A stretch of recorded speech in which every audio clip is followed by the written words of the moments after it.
نحمده ونستعينه ونستغفره ونؤمن به ونتوكل عليه ونعوذ بالله من شرور أنفسنا ومن سيئات أعمالنا من يهده الله فلا مضل له ومن يضلله فلا هادي له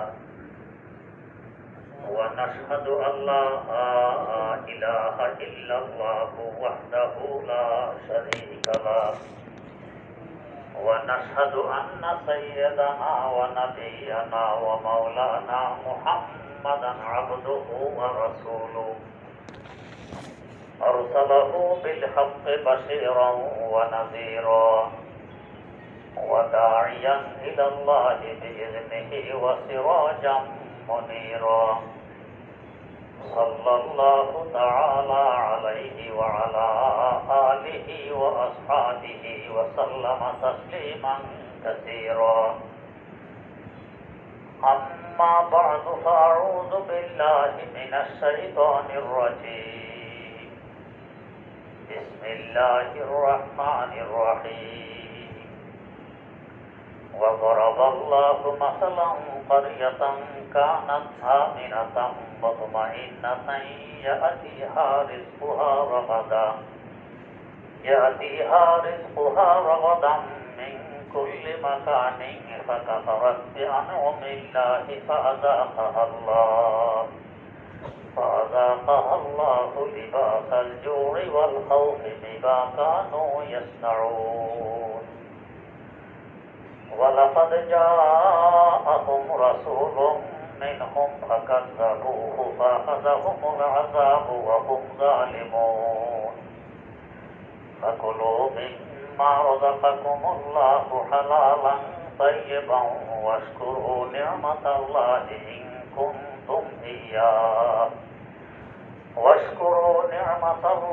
إن كنتم إياه تعبدون إنما حرم عليكم الميتة والدم ولحم الخنزير وما أهل لغير الله به فمن اضطر غير باغ ولا عاد فإن الله غفور رحيم صدق الله مولانا العظيم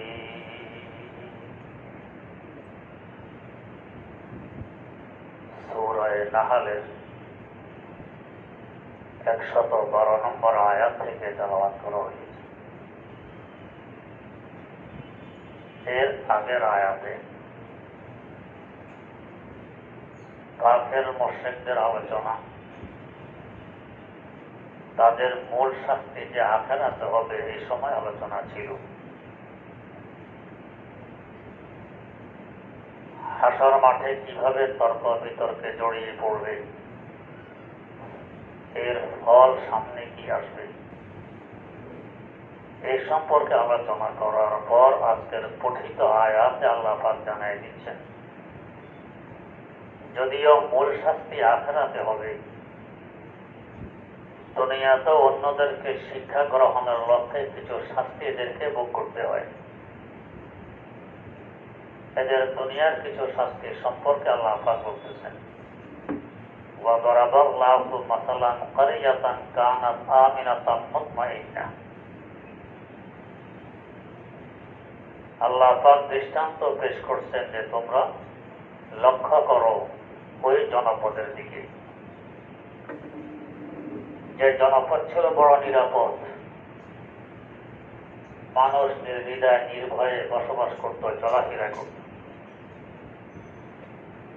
মুতমাইন্নাতা,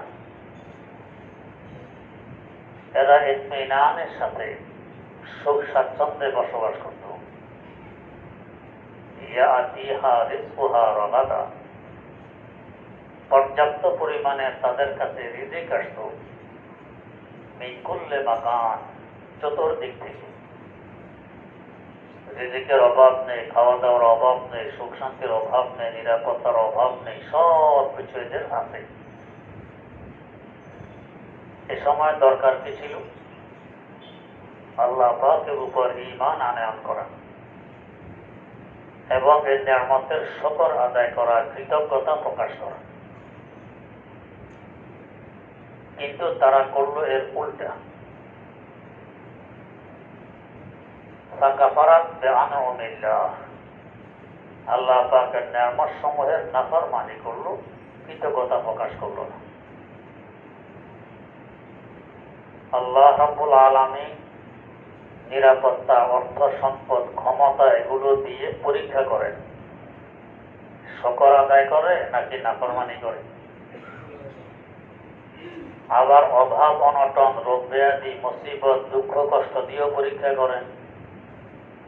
ধৈর্য ধরে না উল্টা আমার উপর প্রশ্ন উত্থাপন করে। দুইটাই পরীক্ষা। নেয়ামত পাওয়ার পর যদি শুকর আদায় না করে, পরীক্ষায় পাশ করতে পারলো না, ফেল করলো, এরপরে কিন্তু গজব আসবে। দুঃখ কষ্ট মুসিবত আসার পর ধৈর্য ধরলো না, আল্লাহ পাকের উপর প্রশ্ন উত্থাপন করলো। ধৈর্য ধরলে বুঝবো এটা আল্লাহ পাকের পক্ষ থেকে একটি নিয়ামত। আর যদি ধৈর্য না ধরে প্রশ্ন উত্থাপন করে, আল্লাহ আমাকে পেয়েছে, এ রোগ দেওয়ার জন্য আর কাউকে পাই, বুঝতে হবে এটা আল্লাহ পাকের পক্ষ থেকে গজব এবং শাস্তি। ফেরাউন ক্ষমতাও ছিল, অর্থও ছিল, সুখ শান্তিও ছিল। নীল দরিয়ার মধ্যখানে বাড়ি নির্মাণ করেছে, ধুলাবালির প্রশ্নই আসে না। অনেক রোগ জন্ম নেয় ধুলাবালি থেকে।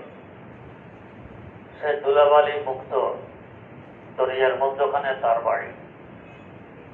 দীর্ঘ 400 বছর যাবৎ তার নাকি কখনো সর্দিও লাগেনি, সুস্থ ছিল।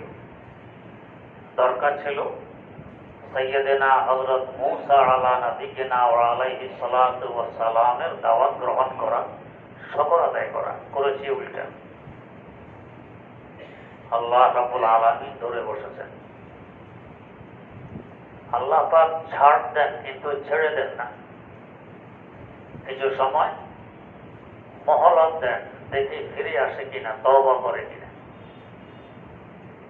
যখন দেখে আর ফিরে আসে না, তওবা করে না, তখন ধরে বসেন। আল্লাহ পাকের নিয়ম। তো এখানেও এই জনপদ উদ্দেশ্য কি?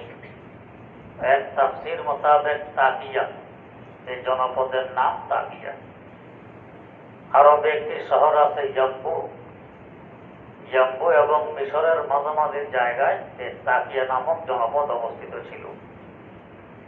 খুব সুখ শান্তিতে বসবাস করতে, অর্থ সম্পদের অভাব নেই, রিজিকের অভাব নাই, আবহাওয়া সুন্দর, সবকিছু ভালো।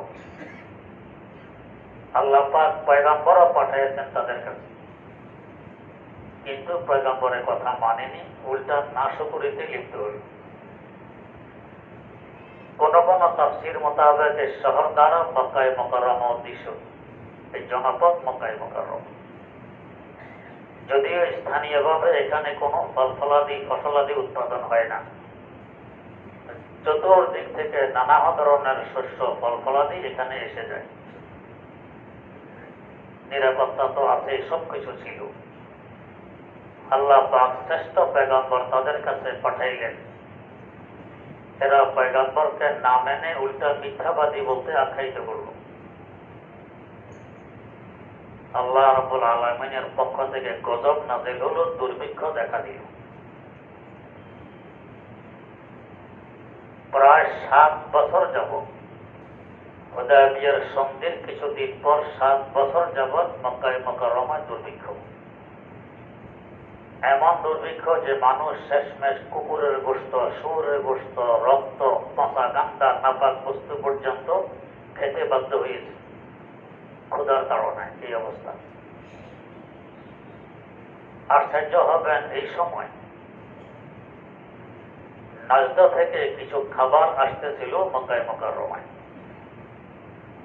একজন প্রভাবশালী ইসলাম গ্রহণ করেছেন, সংবাদ পাঠাইলেন মদিনা মুনাওয়ারায় যে হুজুর, এখান থেকে পর্যাপ্ত পরিমাণের খাবার মক্কায়ে মুকাররমায় যাচ্ছে। এরা তো আপনাকে মানে না, উল্টা আপনাকে আপনার জন্মস্থান বাসস্থানে থাকতে দেয়নি। আমার এখানে শক্তি আছে, প্রভাব আছে, আমি চাইলে এই খাদ্যগুলো বাধা দিয়ে রেখে দিতে পারি। আমি চাই যে এই খাদ্যগুলো মক্কা যাতে না পৌঁছে আমি এখানে রেখে দিব।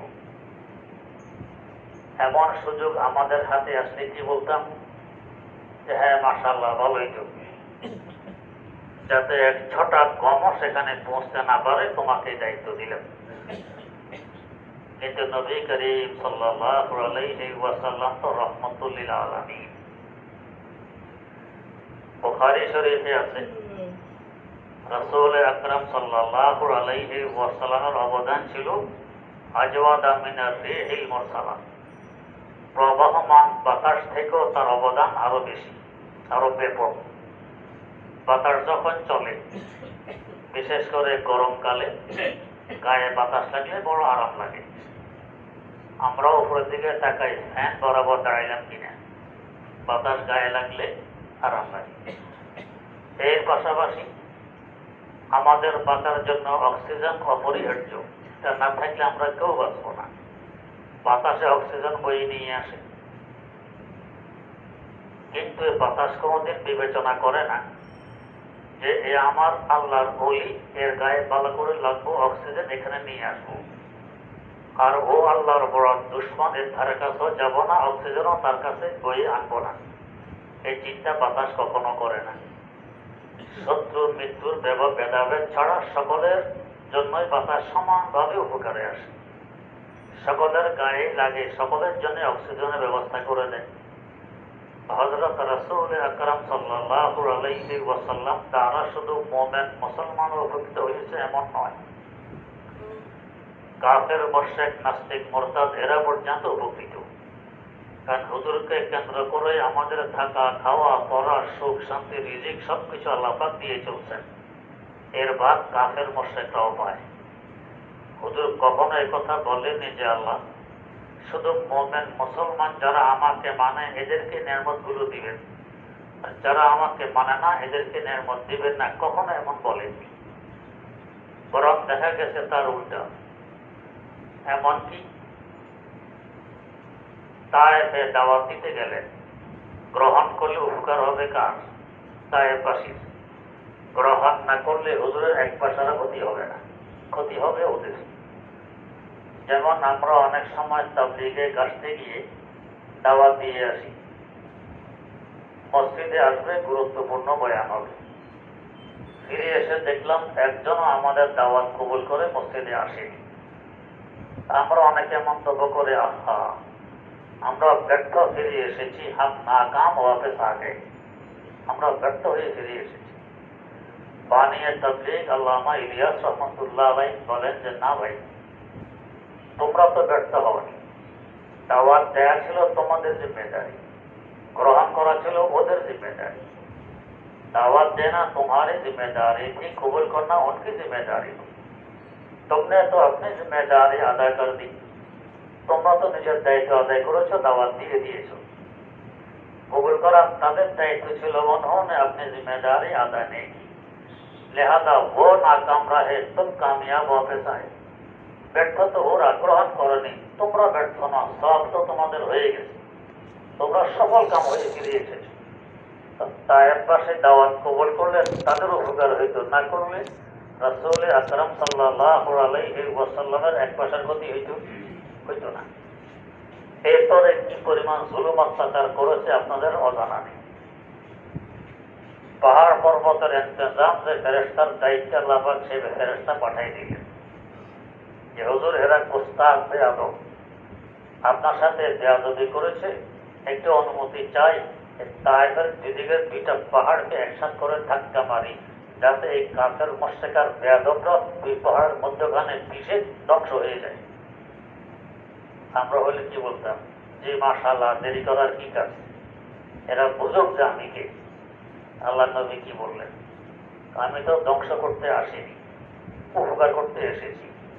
এরা হয়তো দাওয়াত কবুল করেনি, কিন্তু এদের থেকে যে নতুন প্রজন্ম জন্ম নেবে ওরা তো কবুল করবে। কৃষক দেখবেন চৈত্র মাসের প্রচন্ড খরা, মাঠের ধান গাছগুলো সম গাছের ন্যায় শুকিয়ে গেছে, এরপরও নেট দিয়ে আগাছা সাফ করে। ভাই গাছ তো মারাই গেছে, নেট দেওয়া কেন, আগাছা সাফ করো কেন? জবাব দেয়, এই গাছ মারা গেছে আমি দেখতেছি, কিন্তু গোড়াটা এখনো তাজা আছে। গোড়া মাটির নিচের অংশ তাজা আছে, সেখান থেকে কেনা বেরিয়ে আসবে, ওই কেনায় দান করবে। তো কেনার আশায় সে এখনো নেট দিতেছে, আগাছা সাফ করতেছে। তো রাসূল আকরাম সাল্লাল্লাহু আলাইহি ওয়াসাল্লাম বললেন যে এরা হয়তো আমার দাওয়াত কবুল করেনি, নাও করতে পারে। এদের থেকে যারা বেরিয়ে আসবে নতুন প্রজন্ম, ওরা তো করবে। এদেরকে ধ্বংস করে দিলে নতুন প্রজন্ম পাবো কোথায়? যাদের আঘাতে তার দাঁত মোবারক শহীদ হয়ে গেছে, এরপরও তো বদদোয়া নিয়ে আরো দোয়া। আল্লামা আলী রহমতুল্লাহ আলাইহির ভাষায়, सदमा दूर दम दांतों तेरे जिनसे के पहुंचा, सदमा दूर दम दांतों तेरे जिनसे के पहुंचा, कि उनके लिए तूने भलाई की दुआ है, कि उनके लिए तूने भलाई की दुआ है। এরপর তাদের মঙ্গলের জন্য দোয়া, অমঙ্গলের দোয়া কখনো করেননি। এটা হলো রহমতুল আলামিনের স্বভাব। এটাকেই বলে মানবতা, এটাকেই বলে মানবতা। মানবতা কি? আমরা মনে করি মানুষের ঘরে জন্ম নিয়েছি, মানুষের দেশে বসবাস করি, মানুষের সাথে চলাফেরা করি, মানুষের মতো খাওয়া দাওয়া করি, আমিও তো মানুষ, আর কি হয় না। শুধু সূরত ধারণ করলে মানুষ মানুষ হয় না, মানুষের সিরতে। তো সিরত পে নজর চাহিয়ে সূরত সে জিয়াদা, সূরত দেখার বিষয় না, সিরত দেখার বিষয়। তো মানবতা কি, কাকে বলে? আল্লাহর এক বুজুর্গ বলতেছেন মানবতা বলে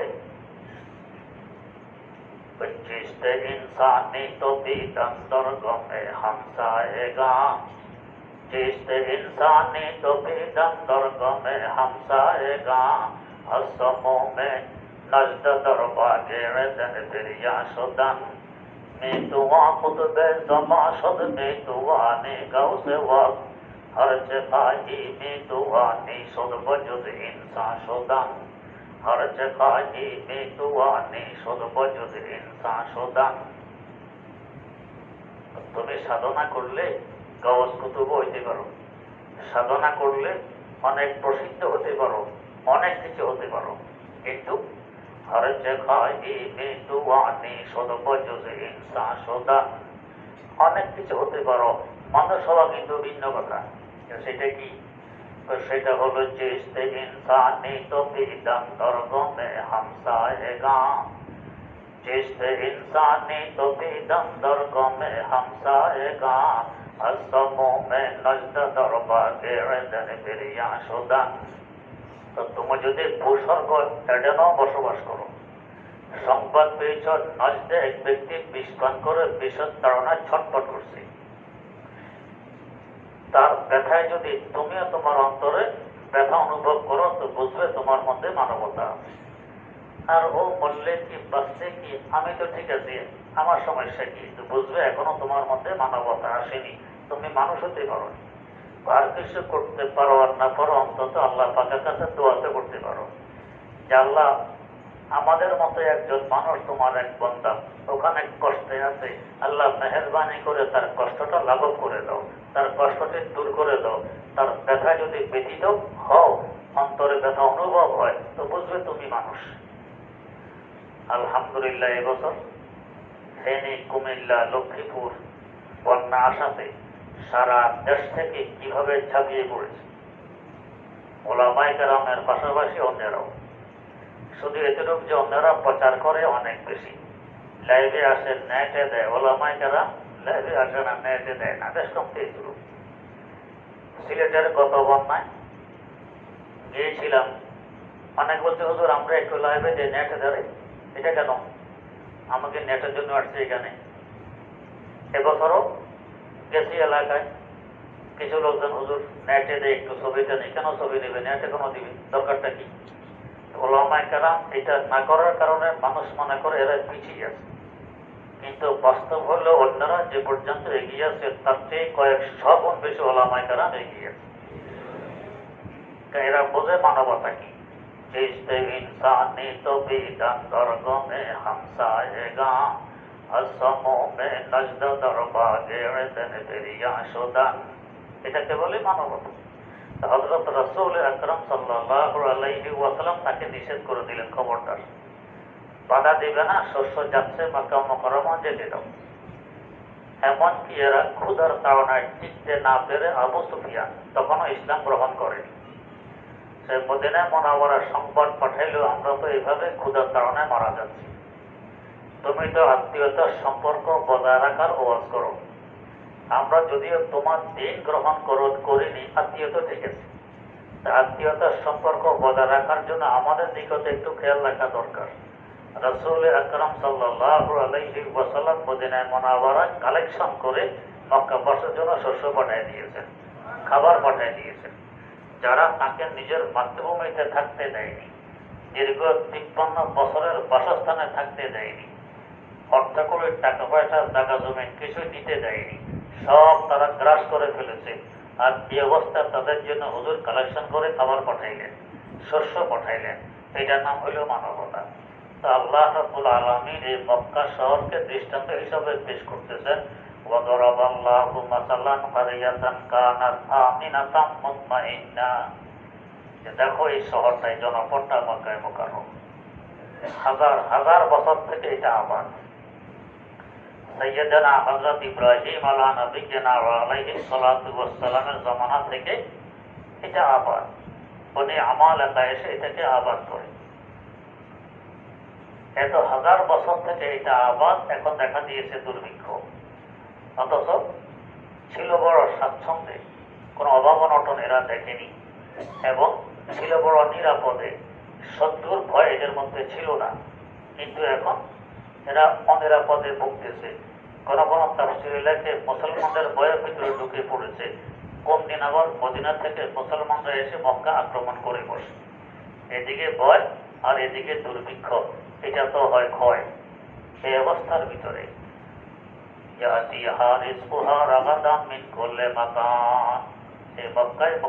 চতুর্দিক থেকে রিজিক আসতো, কিন্তু করলো কি ফাঁকা ফারাক দরকার ছিল আল্লাহ নবীকে মেনে নেয়া, তাদের আরাম আয়ের নিরাপত্তা আরো বাড়ত। তা না করে করছে নাফরমানি আর কুফরি। আল্লাহ পাকের গজব এসেছে, নিরাপত্তাও আর রয়নি এবং দুর্ভিক্ষ দেখা দিয়েছে, আর্থিক সবলতাও আর বাকি রয়নি।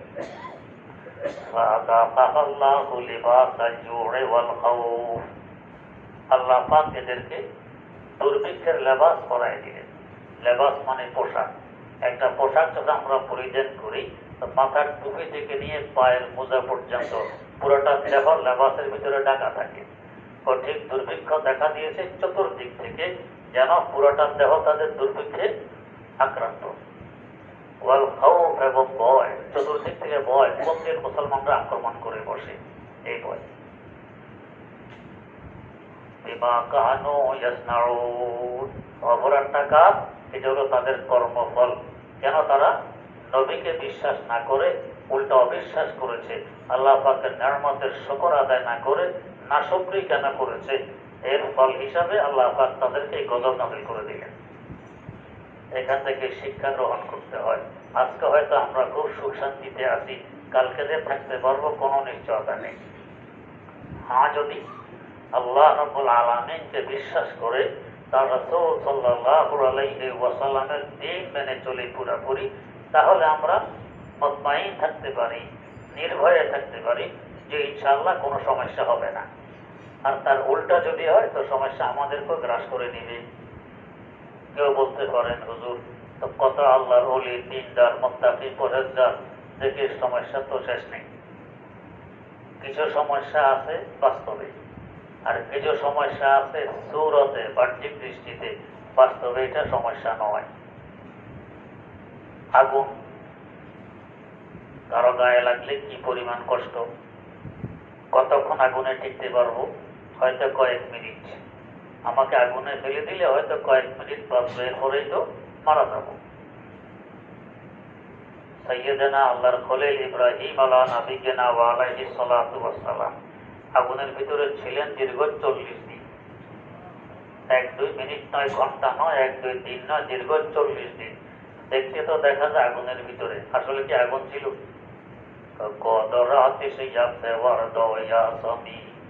দেখতে দেখা যায় আগুন, বাস্তবে ছিল গোলাপ চামেলির ফুল বাগান। বাস্তবে গোলাপ চামেলির ফুল বাগান। বরং বলা হয় আগুনে পড়ার আগেও এমন আরাম আর সুখ অনুভব করেননি, আগুন থেকে বের হওয়ার পরও কখনো এমন আরাম অনুভব হয়নি যে পরিমাণ আরাম আগুনের ভিতরে তিনি অনুভব করেছেন। তো দেখতে তো দেখা যায় আগুনের ভিতরে কষ্টে আছেন, বাস্তবে ছিলেন বড় আরামে। তো ঠিক কিছু দুঃখ কষ্ট মুসিবত দেখতে দেখা যায় মুসিবত দুঃখ কষ্ট, বাস্তবে এটা মুসিবত নয়। যার উপরে এসেছে সে যদি ঠিকই সহি ইমানদার হয় এবং তৌফিক ইলাল্লাহ ওয়ালা হয়, তবে সে বুঝিটা কত বড় আরামের বিষয়। তো একজন সাহাবীর পিঠে বিস্ফোরা উঠেছে, বিস্ফোরা। যাদের এ ধরনের ফোড়া ওঠে তারা বোঝে কেমন ব্যথা। আর আজ থেকে প্রায় 1500 বছর আগের কথা। তেমন উন্নত মানের চিকিৎসাও ছিল না। কেমন কষ্ট পাওয়ার কথা তার। এই বিস্ফোরণ বলা হয় না, দিন দিন এ রোগটা বেড়েই চলছে। দীর্ঘ 30 বছর তিনি বিছানায় শোয়া, উঠা বসা করতে পারেননি, খাওয়া দাওয়া পায়খানা প্রস্তাব সব এখানে বিছানায়। কেমন কষ্ট চিন্তা করুন। কিন্তু যখন কেউ সাক্ষাতে আসতো, ওনার চেহারা দেখলে বুঝতো না যে উনি এতদিনের রোগী, বিছানায় পড়ে আছেন, এত কষ্টে আছেন। হাসটাস বাসাস প্রস্ফুটিত চেহারা, মনে হয় যেন রোগ ওনার দেহের ধারে কাছেও নেই। 30 বছর পর একদিন জিজ্ঞেস করা হইল, এই বিস্ফোরণ ব্যথায় ব্যথিত, দীর্ঘ 30 বছর বিছানায় পড়া, উঠতে পারেন না, বসতে পারেন না, থাকা খাওয়া পায়খানা প্রস্রাব সব চলছে বিছানায়, আপনাকে দেখলে তো মনে হয় না যে আপনি রোগী। জবাব দিলেন, এই রোগটা আমাকে দিয়েছেন কে? আমার আল্লাহ। আল্লাহু আকবার। নাশাওয়াত নসিবে দুশমন পেশাওয়াত হালাকে দেগা তো, নাশাওয়াত নসিবে দুশমন পেশাওয়াত হালাকে দেগা তো, সারে দো সে তা সালামত কে তো খঞ্জরা সে মাহি, সারে দো সে তা সালামত কে তো খঞ্জরা সে মাহি। রোগটা দিয়েছে তো আমার আল্লাহ। আল্লাহ যদি আমাকে রোগ দিয়ে খুশি, আমি বেজার হব? তিনি যে আমার মনি, আমাকে যে অবস্থায় দেখতে তিনি পছন্দ করেন, আমিও সে অবস্থায় থাকতে পছন্দ করি। আল্লাহ তো দিল আল্লাহ নিজ নিজ আল্লাহর হাতে ছেড়ে দেন। এই যে আমাদের কারো ডায়াবেটিস, কারো চোখের সমস্যা, দাঁতের সমস্যা, কিডনির সমস্যা, কত কিছু, এগুলোর মূল কিন্তু টেনশন, পেরেশান, অধিক চিন্তা। চিন্তা অম্মুল আমরাদ, অনেক রোগের মূল চিন্তা।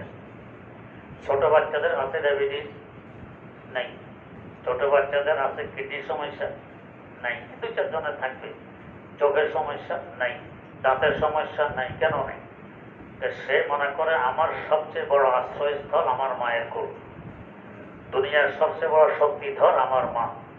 কেউ কিছু বললে আমার আম্মাকে বলে দিব, তুমি আমাকে এটা করতেছো, আমি এখনই আমার কাছে বিচার দিব। শক্তিধর তার মা, আশ্রয়স্থল তার মা।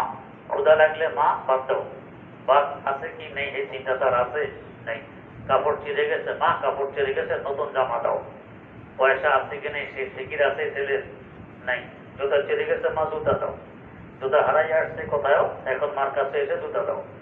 কোথেকে দিবে, পয়সা আছে কি নেই এই নিয়ে কোনো চিন্তা তার নেই। টেনশন মুক্ত, যার কারণে বাচ্চাদের এমন অসুখ বিসুখও নেই, টেনশন নেই।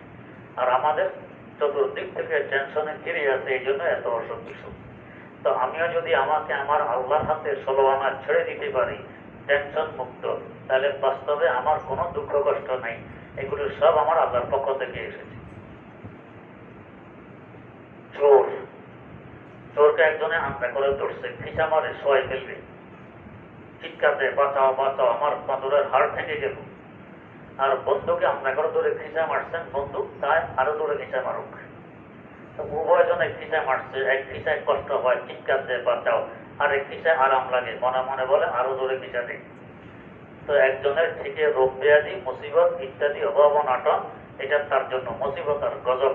আর আরেকজনেরও দেখা যায় রোগ ব্যাধি অভাব অনাটন, সে মনে মনে খুশি, আমার আল্লাহর পক্ষ থেকে এসেছে, আল্লাহ যদি আমাকে এটা দিয়ে খুশি হন, আমি এটা নিয়ে খুশি।